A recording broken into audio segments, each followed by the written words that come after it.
fight.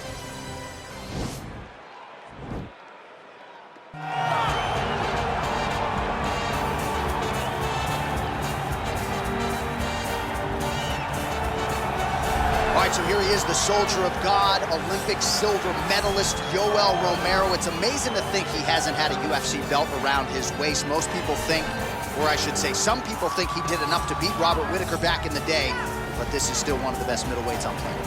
He's one of the most naturally talented guys that I've ever met. From the moment I met him back in the wrestling days, way back around 2001, you understood that you were looking at something special in Yoel Romero. And although he started his career very late, I knew that he would get to this point. Now that he has developed that quick knockout ability, couple that with his wrestling, and you have one of the perennial middleweight top contenders. Hard to find a lot of glaring weaknesses when you study the film on Yoel Romero. Some might knock the cardio, but seems to get his breathers in there in a 25-minute fight. And you've heard past opponents like Luke Rockhold, Robert Whittaker talk about literally kicking a man of steel. He's stoned. Yoel Romero, folks, here he is. All right, so here he is, one of the more prolific takedown artists in the UFC at present. And when you get some praise from Daniel Cormier when it comes to your offensive takedown game, you know you're doing something right. And you talk about wrestlers and judo players and grapplers, but this guy just combines all of that. He is able to use foot sweeps from the grappling game. He is able to use throws from judo, and he's able to use wrestling from the wrestling game to take people down.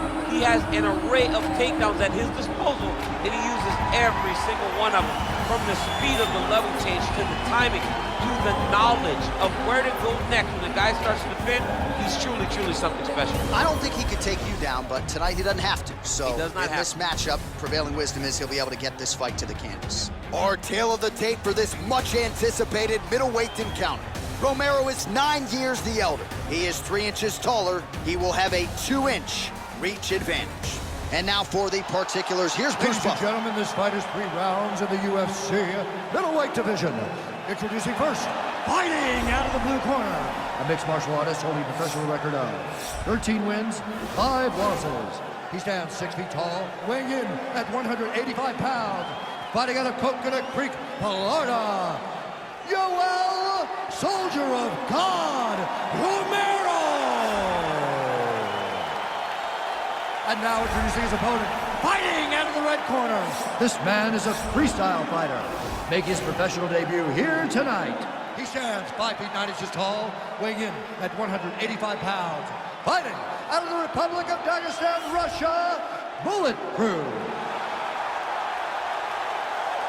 And with the action begins, our referee in charge, Herb Dean. Herb Dean, our third man in the octagon for this one. Ready.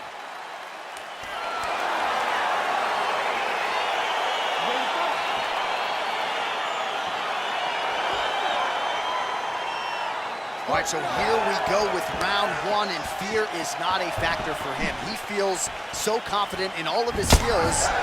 He don't care what. John, it doesn't matter. John, it doesn't matter. It does not matter how well you see yourself as a grappler. This guy's different level. Yeah. This guy's next level. You want to avoid this at all costs. Maintain distance. Do not go and grapple this guy.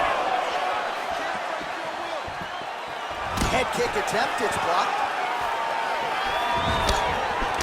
Oh, collar tie. Big, powerful punch lands. Now he gets back to range. Romero's got the tie clinch now. Keep moving. Protect your legs, hands up. Slips to avoid the right.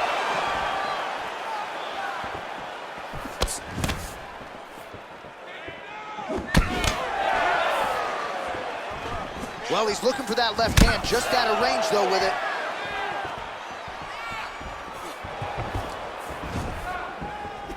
Nice. Combination lands for him. He is really putting his strikes together tonight.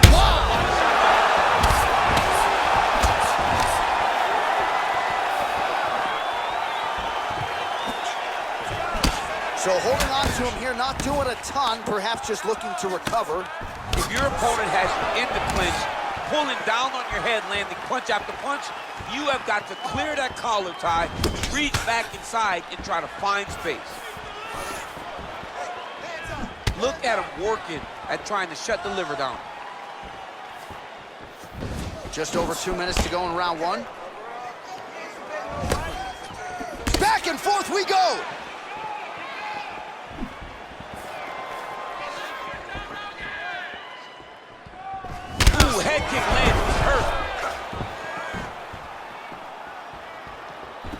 he connects with a punch there, DC. You like this guy. I like this guy a ton, and to watch his punch like this puts a smile on my face. Huge strike lands there. Somehow, his opponent stayed up with him. I mean, he's still on his feet, but he's not up by much. Oh, no wasted motion there. Romero loads up on the right hand and finds the target. I mean, you watch it. He's knocked out some of the greatest middleweights of all time. Luke Rockhold, Chris Weidman. He's put guys to sleep in a variety of ways, and tonight he does it again. Oh, nice connection there with a punch, DC. Great time to land that punch. Right hand upstairs. Takedown defense holds up. And now establishing that jab once again. Romero's strike attempt there is blocked.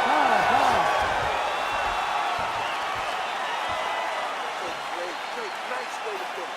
That's what I'm talking about. Listen, he's still hurt. When we come out, this is the game plan. Go after him right. All right, so there's the end of the round, and on one side, thrill, on the other, agony after that knockdown. Yeah, he was able to really damage him with that big punch.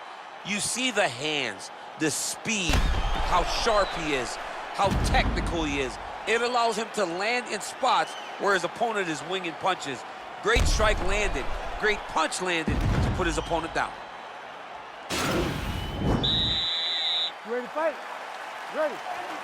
Round two here.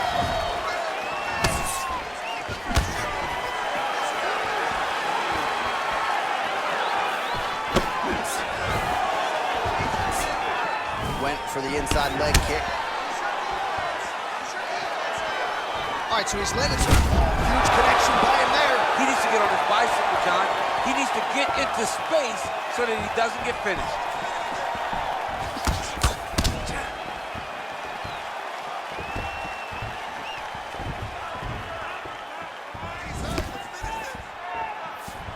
Real nice body kick land. And he landed the right hand there. Oh, he did a great job of rotating him into an underhook. Slipped that offering from his opponent. In the past, we've seen him sort of lean on the toughness. Tonight, he's leaning on the defense. And you see the evolution. Takes him down. All right, so you got to be careful playing on the ground with this guy. You don't want to mess around for too long. Bottom fighter trying to control posture, unable to do so. And now he's in a lot of danger. He's got to grab that head or he's going to get blasted. Outstanding ground and pound here. Somewhat of a lost art in MMA, at least in terms of making sure that every strike counts. Not an issue for him. He's making every single one of them count. He is not pity-patting. He's not touching. Every punch that lands, he wants you to feel it. Good defense to block the strike coming back.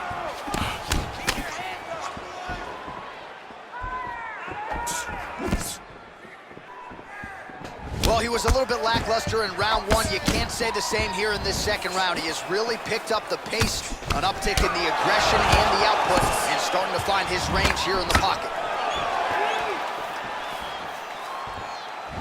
Big punch lands over the top.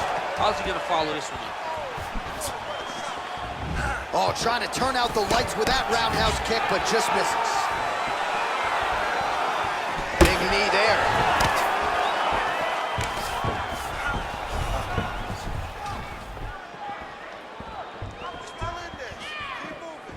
Straight right.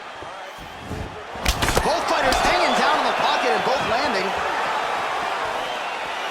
Nice job by Romero there on the feet, not only sticking, but moving to avoid the counterattack coming back. It's the head move. It's the athleticism of Yoel Romero that allows him to be standing there flat-footed and just get out of the way whenever you try to hit him.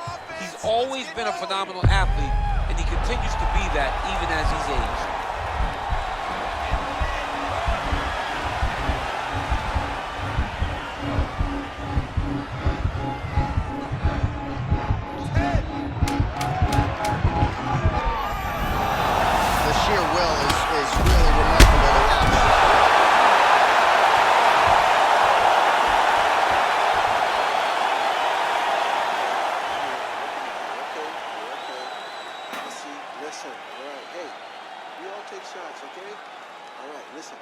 so let us now check out some of the action in that round, DC. There was a whole lot of it, including a stunner upstairs that nearly closed the show. It was a lot of action. It was back and forth action, but the big moment was that big strike to the head that landed, that put him on wobbly legs, and in survival mode, luckily he made it to the end of that round. You ready to fight? Ready. Third round underway. Well, he hasn't really showed it. Right there. I'm not sure his opponent knows where he is. No, he is on Beach Street right now. He's seeing Tweety birds over the top of his head. When you take a hook like that, you are on wobbly legs.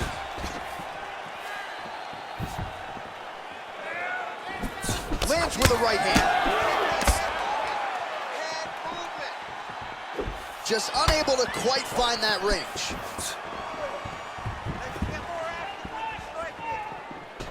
Unable to connect with the right hand. Grips the body there. Romero's got a big bruise starting to form on the right side of his body. Nice head kick. Yeah, he switched it all up. Oh! He's hurt. Serve him up. Go get him. Now goes in and secures the takedown. Side control now.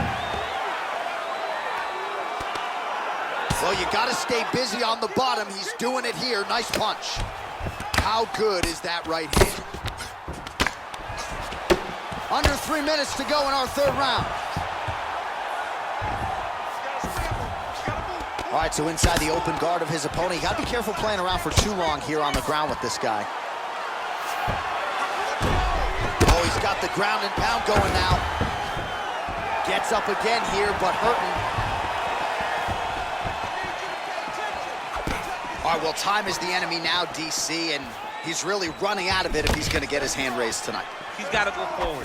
He's got to just throw everything at his opponent to try and find that punch or that kick that's going to end the fight. There is no time for strategy.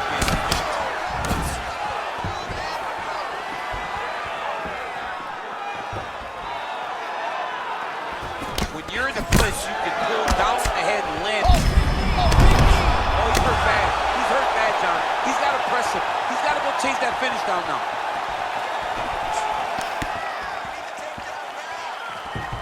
Again, going back to the jab, just out of range. Oh, what a shot to the body. He told us he was going to be champion. Mission accomplished. Mission accomplished. It does not get much better than that.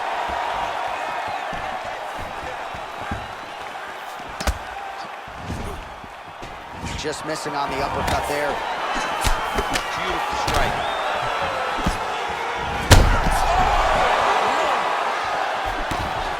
You wonder if the offensive fighter is going to start to get frustrated here. Most stiffed on all of these shots are getting blocked. They're getting blocked because he's fighting one of the best defensive fighters in the UFC.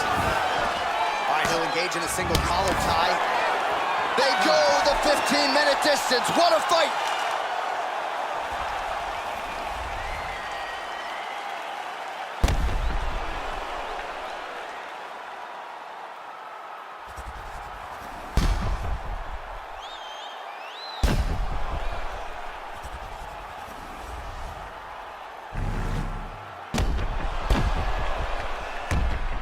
All right, the official decision is in. It resides with the venerable Bruce Buffer. Ladies and gentlemen, after 3 rounds, we go to the judges' scorecards for a decision. The judges score the contest 30-27, 9-28, 29-28. For the winner by unanimous decision, Bulletproof! Well, he did not get the finish that he certainly prioritized when we sat down with him at our fighter meeting, but a win is a win. He gets it done by unanimous decision. And he said he wanted to finish. But sometimes your opponent's not willing to play the game. In those instances, all you can do is control what you can control.